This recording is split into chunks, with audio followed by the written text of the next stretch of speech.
موسم بڑا خوشگوار تھا۔ جہاز سمندر کی موجوں کو چیرتا ہوا اپنی منزل کی طرف بڑھ رہا تھا۔ جہاز میں سوار سبھی لوگ ہنسی مذاق میں کھوئے ہوئے تھے۔ مسافروں میں زیادہ تر نوجوان تھے۔ یہ نوجوان وہ تھے جو غیر ممالک سے اپنے وطن میں چھٹیاں گزارنے اپنے گھر والوں کے پاس جا رہے تھے۔ کبھی انہیں روزگار کی تلاش میں اپنا وطن چھوڑ کر غیر ممالک جانا پڑا تھا، مگر آج تو سبھی کے دل خوشی سے جھوم رہے تھے، کیونکہ ہر شخص سالوں بعد وطن لوٹ رہا تھا۔ اسی لیے جہاز میں تقریباً سبھی کے پاس قیمتی سامان تھا۔ اس جہاز میں بہت سے ایسے خاندان بھی سو رہے تھے جو سیر و تفریح کے لیے نکلے تھے، اور ان میں بوڑھے، بچے، عورتیں اور مرد سبھی شامل تھے۔ جہاز میں طرح طرح کے لوگ موجود تھے اور سبھی جہاز میں سوار اپنی منزل کی طرف رواں تھے۔ جو نوجوان اپنے گھر لوٹ رہے تھے، انہیں گھر کی یاد آ رہی تھی۔ وہ جلد سے جلد وہاں پہنچ جانا چاہتے تھے۔ جہاز میں سفر کرنے کا نظارہ بھی کسی خوبصورت یاد سے کم نہ تھا۔ سبھی لوگ اس کا خوب مزہ اٹھا رہے تھے، مگر یہ سلسلہ برابر جاری نہ رہا۔ دیکھتے ہی دیکھتے تیز ہوائیں چلنے لگیں۔ شروع میں تو لوگوں کو جیسے خوب مزہ آ رہا تھا، مگر ہوا کی تیزی سے موجوں میں بھی طوفان کی تیزی آنی شروع ہو گئی۔ جہاز میں طرح طرح کی آوازیں اٹھ رہی تھیں۔ جہاز ڈانو ڈول ہونا شروع ہو گیا تھا۔ ایسی حالت میں بچوں نے زور زور سے رونا شروع کر دیا، مگر جہاز پر موجوں کا دباؤ برابر بڑھتا جا رہا تھا۔ دیکھتے ہی دیکھتے بچوں کے ساتھ ساتھ عورتوں کے رونے کی، چلانے کی آوازیں بھی برابر آنے لگیں۔ جہاز میں سوار کچھ نوجوان اب بھی اپنی بہادری کا ثبوت دینے کے لیے ایک دوسرے سے ہنسی مذاق میں مشغول تھے،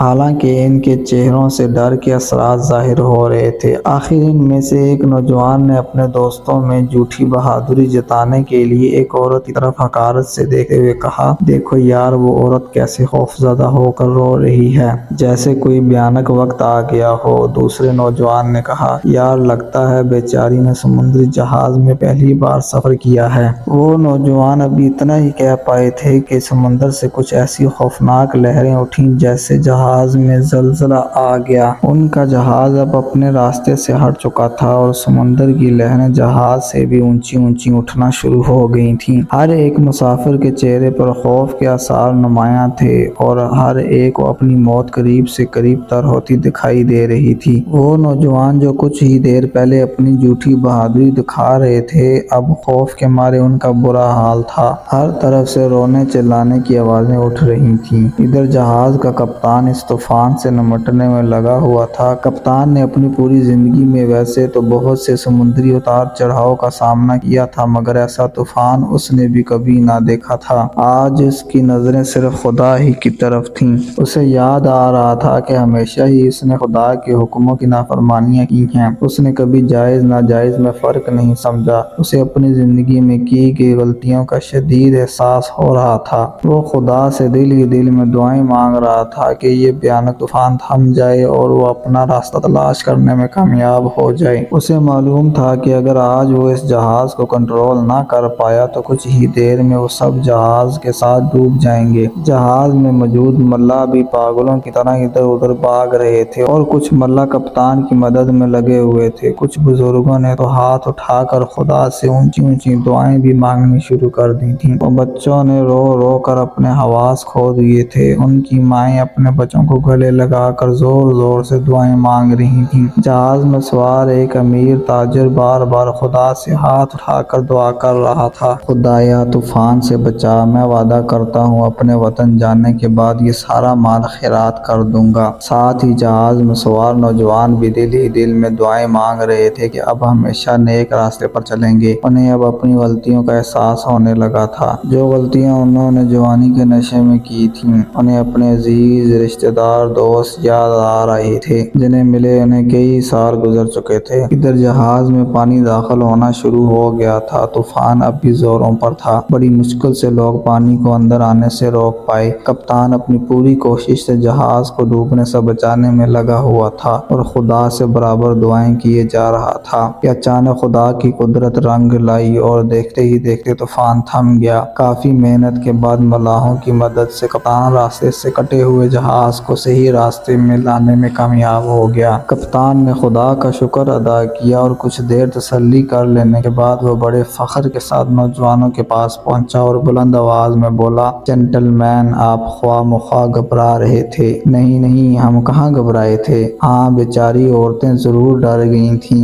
ایک نوجوان نے جھوٹی بہادری دکھاتے ہوئے کہا۔ حالانکہ ان میں سے کئی کا دل اب بھی دھڑک رہا تھا۔ اب جہاز پہلے کی طرح اپنی منزل کی طرف بڑھ رہا تھا، لیکن ابھی تک کچھ بزرگوں کے چہرے اداسی بھرے تھے اور وہ خدا کا بار بار شکر ادا کر رہے تھے۔ پھر کچھ ہی گھنٹوں کا سفر پورا کرنے کے بعد وہ سب لوگ ساحل تک پہنچ گئے۔ ساحل پر بہت سے افراد کے گھر والے اور دوست احباب موجود تھے۔ انہوں نے نوجوانوں کا بڑی اچھی طرح استقبال کیا۔ دیکھتے دیکھتے سارا جہاز خالی ہو گیا۔ سبھی مسافر اپنے اپنے راستے پر چل پڑے اور بھول چکے تھے کہ کچھ دیر پہلے انہوں نے خدا سے کتنے وعدے کیے تھے۔